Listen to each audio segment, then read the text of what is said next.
6 ছাত্রের মার্কশিট, এর মধ্যে 4 জন ছাত্রের মার্কশিট সম্পূর্ণ অবৈধ।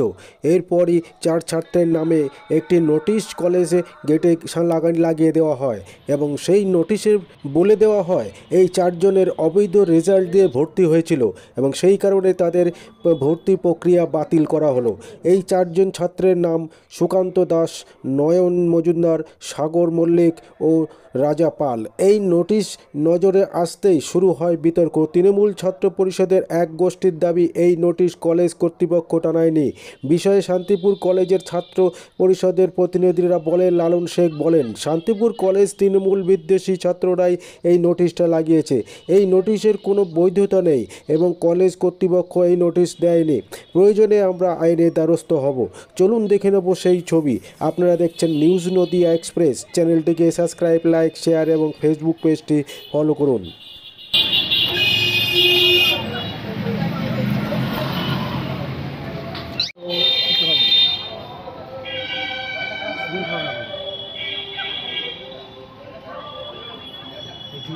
গ্যাদারিংটা নেই কাজল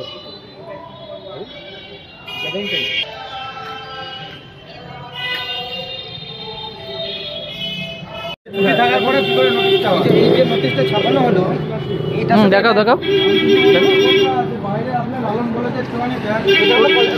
নোটিশে কি আছে, কোনটা সমস্যা? এই যে স্টাফ মার্কটা করা আছে সেক্ষেত্রে এর অরিজিনালটা দেখেন, এটা হলো অরিজিনাল। এইভাবে ডুপ্লিকেট কে লাগালো, কি কারণে লাগালো সেটা সত্যিই জানালো, কি কারণে এর পেছনে কি চলছে এইটুকুনি জানি, আর বাকি জনকে আমি চিনি না। নিচেটা একটু দেখাবেন, নিচেটা ভিতরে এটা না ভিতরে সঞ্জয় কাকা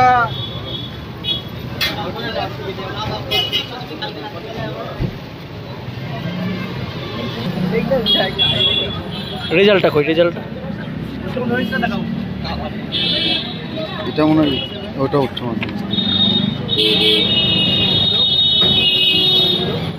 নোটিশ টাঙানো হয়েছে কলেজের তরফে, সেখানে দেখা যাচ্ছে 4 জন রেজাল্টের অবৈধ বলেছে নাম, আপনার নাম রয়েছে। আপনার রেজাল্টে কি অবৈধ তাহলে? সেটাই তো আমাদের স্যারের সঙ্গে দেখেছি, নোটিশ করেছে, নোটিশ দেখে কলেজে এসেছি, স্যার আসেনি, স্যারের সঙ্গে কথা বলে দেখি।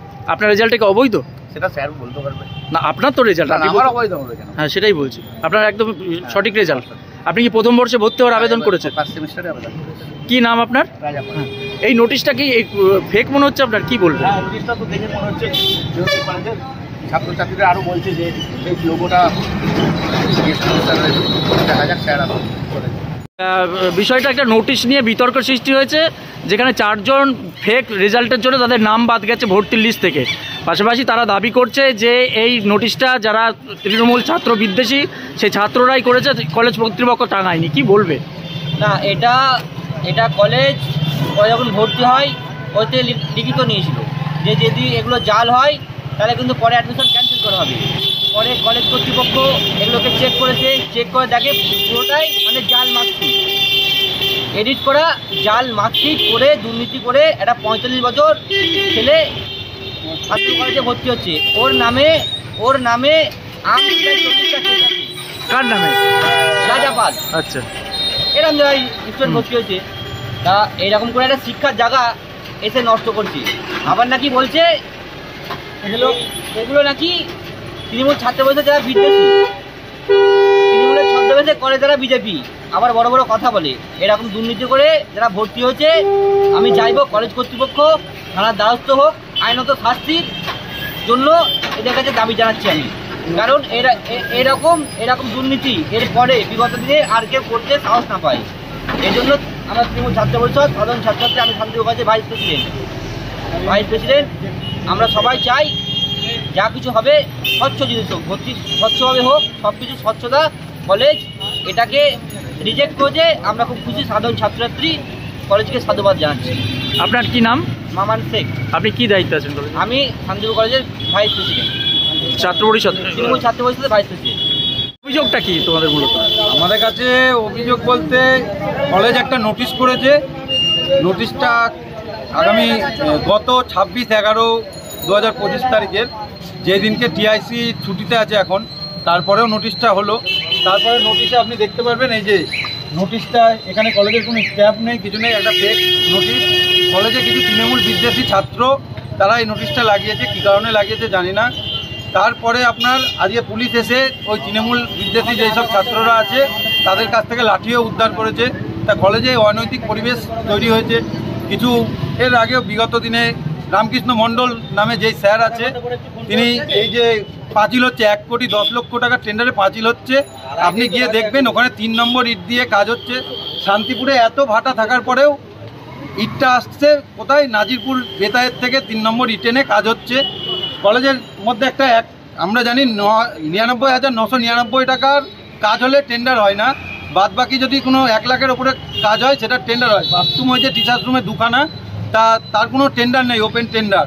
এইগুলো সব রামকৃষ্ণ মণ্ডল নিজে হাতে করে আত্মসাৎ করছে, কলেজটাকে শেষ করার পরিকল্পনা করেছে। আর কিছুই না, আমাদের দাবি এইটুকু, কলেজটা স্বচ্ছভাবে চলুক। এই পোস্টারে লেখা আছে 4 জনের রেজাল্ট অবৈধ, এটা নিয়ে কি বলবেন? অবৈধ লেখা আছে, সেটা কলেজ কর্তৃপক্ষ জানবে। এটা তো কোনো মনে হচ্ছে না লিগাল নোটিশ। এখানে রামকৃষ্ণ মণ্ডল নিজে হাতে এইসব করিয়েছে কিছু তৃণমূল বিদ্বেষী ছাত্র দিয়ে। এই যে আপনি দেখতে পারবেন এটা কলেজের নোটিশ। আপনি কি চাইছেন? আপনারা কি চাইছেন? আমরা এই যে ফেক নোটিশ, কলেজের মধ্যে লাঠি সুটা নিয়ে ঘুরে বেড়ানো, এইসবগুলো কেন হচ্ছে? এই রামকৃষ্ণ মণ্ডলের মদতে হচ্ছে। এর আগেও আমরা কলেজে তৃণমূল ছাত্র পরিষদের পক্ষ থেকে আমি দেখাচ্ছি, আমরা কয়েকজনের নামে আমরা যে রামকৃষ্ণ মণ্ডল ফেক ভর্তি করিয়েছে তার একটা লিখিতভাবে অভিযোগ করেছিলাম, তার কোনো তদন্তও হয়নি। এই রামকৃষ্ণ মণ্ডল কে? কলেজের একজন পার্ট টাইম টিচার হয়ে তার হাতে এত ক্ষমতা কে দিচ্ছে? তাকে মদতদাতা কে? এইটাই আমাদের বক্তব্য যে আমরা তৃণমূল ছাত্র পরিষদ করি, আমরা কলেজের ছাত্রদের টাকা আত্মসাৎ হতে দেবো না। এইটুকুই আমাদের। যাদের বিরুদ্ধে অভিযোগ তারা কি করে? তারা আমি জানি না তারা কি করে, তারাও তো তৃণমূলে। আমি সঠিক বলতে পারবো না তারা তৃণমূল করে না তৃণমূল অন্য কোনো দল করে, আমার জানা নেই। আপনার কি নাম? আমার নাম লালন শেখ, আমি শান্তিপুর কলেজের তৃণমূল ছাত্র পরিষদের একজন প্রতিনিধি।